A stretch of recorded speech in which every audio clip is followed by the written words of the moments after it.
Hello, everyone. So, this is my presentation. So, I'll go up to the top.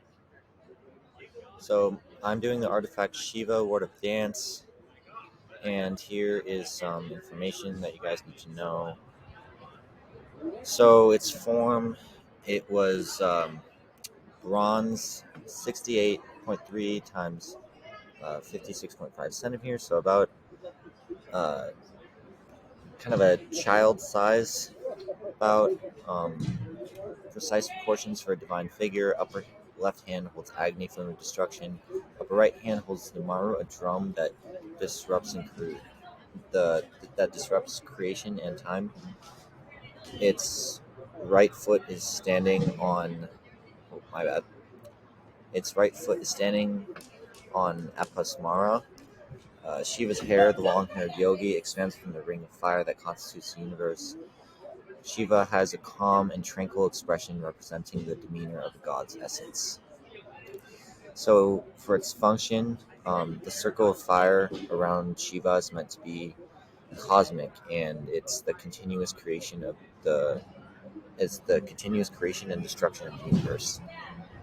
This endless cycle moves to the beat of Shiva's drum, and the lower right hand with palm raised conveys to both the supplicant and the viewer. Be not afraid, for those who follow the path of righteousness will have my blessing. Um, Shiva's lower left arm drifting diagonally across uh, their chest signifies mastery over appetite. So, for its contents, destruction and creation as balancing forces are one of the main idealities in Hinduism. The Shopa Shastras, a manual for visual depiction in many different forms, contains the measurements needed to create the divine figure.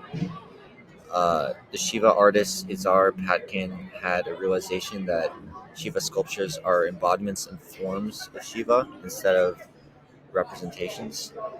Shiva is part of a triad of divine energy of the universe in Hinduism, and Shiva's being one of the destroyers.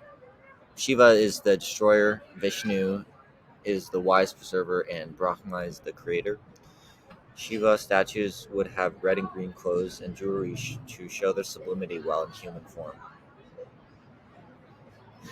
So, for some context, in Hinduism, all things came to a natural end, which is why Shiva isn't viewed as good or evil, but rather as a force of nature, such as a waterfall. Shiva is part of a renewal cycle, um, and made in the 11th century during the Chola dynasty in South India. Chola dynasty heralded a golden age of trade and exploration, and the Chola period experienced great advances in metallurgy, especially with bronze and copper. Most art in medieval India was in service of religion. Shiva as Lord of Dance in the Crossing. I'm going to do a comparison between them two. Um, so bronze. So Shiva is a bronze statue in form of the god Vishnu.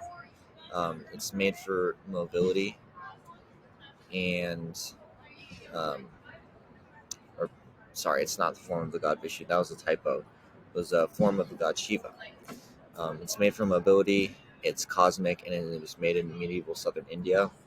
The Crossing is a video installation. It shows a man on two screens being engulfed by both fire and water.